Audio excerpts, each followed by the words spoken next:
Welcome to the deep dive. Today we're diving into, well, a really profound question, one that people have thought about for ages. How does Christianity actually differentiate itself from other major world religions? It's a huge question. I mean, you look around the world, there are so many spiritual paths, right? Exactly. So many ways people connect with the divine or the ultimate reality. It seems like a natural human thing to want to understand them, figure out the landscape. It really is. And our mission today in this deep dive is to explore a fascinating framework from Stan Mackey. We'll start by looking at the common ground, what many big religions share. Okay. But then we'll focus in on what Stan Mackey sees as a key difference, maybe looking at it through a lens you might not expect. It should offer some pretty compelling insights if you're looking to be well-informed on this. All right, let's unpack this then, Stan Mackey's approach. It sounds like it really takes us from ancient texts right into, well, modern scientific understanding. Might challenge some common ideas. Definitely. So thinking about that landscape, I mean, it's vast. You hear numbers like thousands, maybe even hundreds of thousands of different religions or beliefs out there. It's immense. But often when people study comparative religion, the focus kind of narrows down, doesn't it, to maybe 5 major players? Yeah, usually Christianity, Judaism, Islam, Hinduism, and Buddhism. Those are the big ones, often compared. And in a way, they're all vying for your devotion. Right. And that leads to those core questions, Maybe you've been wondering what really makes them different, or are they all basically saying the same thing deep down? And if they are, how do you even choose? Exactly. Stan Mackey argues, though, that there's a fundamental difference. He believes one religion, well, it sets itself apart in a way you can actually check, a verifiable way. Okay. But before we get to that specific difference, it's really important to see what they do have in common. Yeah, because the similarities are pretty striking when you first look. Every single one demands loyalty to its own God or divine idea. That's fundamental. Absolutely, woven right into the fabric. And that loyalty, it's almost always expressed through sacred texts, isn't it? It seems so. Each one has its foundational scriptures. Right. Buddhism has the Pali Canon, the Buddha's teachings. Christianity, obviously, the Holy Bible. Judaism has the Tanakh, their holy scriptures. Mm-hmm. Hinduism looks to the Vedas, those ancient hymns and philosophies. And Islam has the Quran. So just having sacred texts, that doesn't really help you tell them apart, does it? Not fundamentally, no. It's a shared feature. But beyond the texts, they all offer some really beautiful teachings, I think. Guidance on how to live, find happiness, peace, how to be a good neighbor. Oh, definitely. Stan Mackey points out some great examples. Like in Judaism, Proverbs chapter 14, verse 30, it says, "A peaceful heart leads to a healthy body. Jealousy is like cancer in the bones." Such a powerful insight, right? Pushing for inner peace, good actions. Basically, do good to receive good. That's really profound. And Christianity has something very similar, that core guideline in Luke chapter 6, verse 31. Treat others as you want to be treated. The golden rule, yeah. So simple, but so deep. Really shapes how you interact with people. It does. And Hinduism, too, really emphasizes living righteously. That whole idea of dharma, your duty. Right, leading to good karma. Which affects your next life. Aiming for moksha, getting off that cycle of rebirth. Yeah. It's a clear call to, do good, because it comes back to you. Absolutely. And Buddhism gives us that lovely directive, be kind to all creatures. This is the true religion. And that's not just people, right? It's everyone, animals included. A kind of universal compassion. Exactly. Reflects a deep respect for all life, stemming from the idea God created it all. Then you have Islam.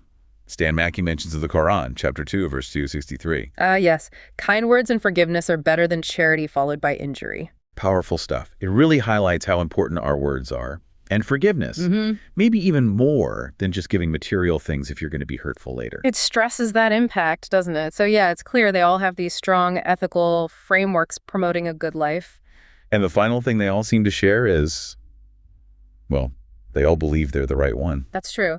Talk to anyone devout in their faith, and they firmly believe their path is the true path. So, okay, we've got loyalty, sacred texts, these universal good teachings, and this conviction of being correct.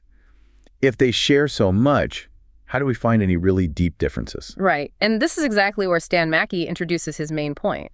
He argues one religion does set itself apart, and he suggests looking at it through, well, a scientific lens, looking for verifiable facts. Scientific. How so? Okay, the first example he uses comes from Genesis chapter 17, verse 12. This is where God instructs Abraham that every male infant should be circumcised on the 8th day. Okay, an ancient practice. And that scripture is shared with Judaism too, right? Yeah. So how does that set Christianity apart specifically? Well, here's where Stan Mackey brings in the science. It turns out that day 8 of a baby boy's life is, scientifically speaking, the perfect day for that procedure. Really? Why day 8? Because circumcision involves cutting, so bleeding happens.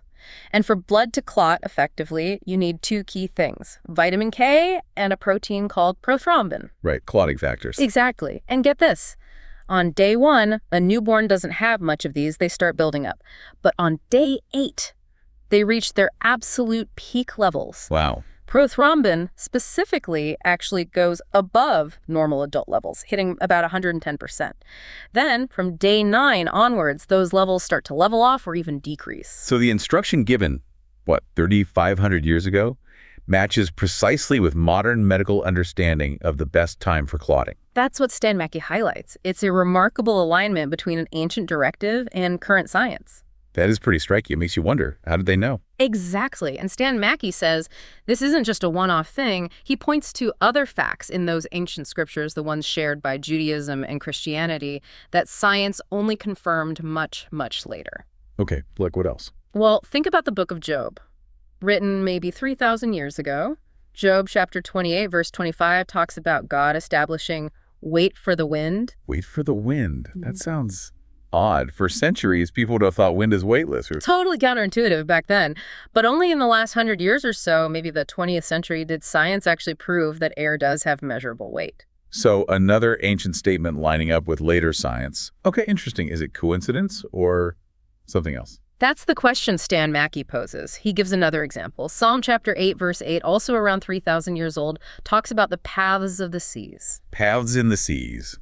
Like ocean currents. Precisely. Think about ancient sailors, even just a few hundred years ago. They relied heavily on understanding these massive, predictable ocean currents for navigation. They literally followed these paths. And that's mentioned in a psalm from 3,000 years ago. Yep. It suggests an understanding embedded in the text long before we map them scientifically. Okay, one more you mentioned from the outline. Genesis chapter 2, verse 7, and chapter 3, verse 19, written about 3,500 years ago. It says, our bodies are made from the dust of the ground. Which sounds poetic, maybe metaphorical. For centuries, yes. But Stan Mackey points out that modern science has found the human body is made up of about 28 base and trace elements. Yeah. And every single one of those elements is found in the Earth's soil, in the dust. No way. So when Genesis says we're made from dust, scientifically, it's actually spot on. And again, science only confirmed this elemental makeup relatively recently, within the last century or so. Wow. Okay, so we have the circumcision timing, air having weight, paths in the sea, body composition from earth elements. Right. And Stan Mackey's point is, if it was just one, okay, maybe a lucky guess, a coincidence, but when you have multiple examples like this, ancient texts nailing scientific facts thousands of years before we discovered them. The probability of it being just random chance starts to drop significantly. Exactly. It starts to look less like coincidence and more like, well, deliberate information. And this brings us to what Stan Mackey calls the ultimate differentiator, the real kicker. That's how he frames it. The most compelling evidence, in his view. He argues that only one major religion, actually, out of all the thousands of religions, has been able to verifiably predict the future. Predict the future, you mean prophecy? Exactly. Prophecy, which he defines simply as disclosing specific people, places, and events before they happen. Okay, but how does that connect to science? That sounds more mystical. Well, think about it this way. Prophecy is all about prediction, and prediction is tied directly to probability. What are the chances of this specific thing happening? Oh, okay. Probability is statistics, which is math, a science. Precisely. Statistics is the science of dealing with data, uncertainty, likelihood.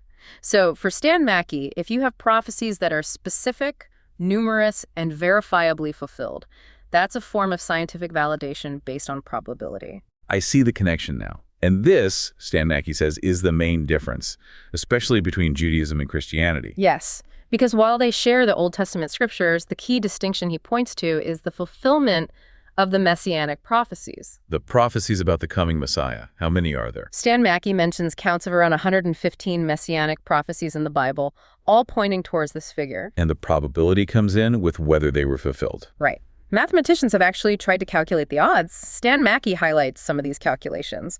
For just 8 of those 115 prophecies to be fulfilled in one person. What are the odds? The probability is estimated at 1 times 10 to the 17th power. 10 to the 17th. That's a 1 with 17 zeros after it. Yep. Think about it. A million is 106. Billion, 109. Trillion, 1012. Quadrillion, 915. This number, 10,717, is just astronomically huge. Hard to even picture. That's for only 8 prophecies. What about more? It gets even more mind-bending. If you take 48 of the prophecies, just 48 out of the 115. The calculated probability of one person fulfilling all 48 is 1 times 10 to the power of 157. 157 zeros. I can't even comprehend that. To give you some perspective, scientists estimate the total number of atoms in the entire known universe is somewhere around 1 times 10 to the 80th power. So the odds of fulfilling 48 prophecies are vastly, unimaginably smaller than picking one specific atom out of the whole universe by chance. That's the scale we're talking about. The number is just staggering. So Stan Mackey's argument hinges on this. The alignment with scientific facts discovered later, plus this incredible statistical improbability of the messianic prophecies being fulfilled by chance in Jesus. That's the core of it. He suggests that the cumulative weight, the scientific details in ancient texts, and especially the predictive power shown through prophecy, which links to probability in science, points to something unique. That the God of the Christian faith has, in Stan Mackey's view, chosen to reveal himself differently, not just through good teachings, which are common, but through these verifiable facts and, most powerfully, through prophecy fulfilled in a way that defies statistical probability. Wow. Well, that's certainly been a fascinating journey today. We went from the broad similarities across major religions to these very specific, verifiable differences highlighted by Stan Mackey. Yeah, and just to be clear, our goal here was really to present this information, this framework from Stan Mackey, for your consideration. It's not about telling anyone what to believe. Absolutely. The data, the arguments, they're just there to think about. But it does raise a pretty big question, doesn't it? When you see ancient texts lining up with science discovered millennia later, and when you see probabilities this immense. Yeah, it makes you wonder about the source of that information. Where did that knowledge, that foresight actually come from? That's the question Stan Mackey leaves us with. And he concludes by pointing out that this God, the God of the Christian faith, highlighted by these unique markers. Yeah. Well, that this God has a son, Jesus, who is also God. Right, and that this Jesus offers forgiveness, salvation, direct access to God. And uniquely, in this context, promises to return again. Lots to think about. Definitely. Well, thank you for joining us on this deep dive. It's been quite illuminating. Yes, thank you for tuning in. We hope it gives you some interesting points to explore and reflect on, perhaps considering that scientific angle when you look at different spiritual claims. Absolutely. Until next time, keep digging deeper into the questions that matter.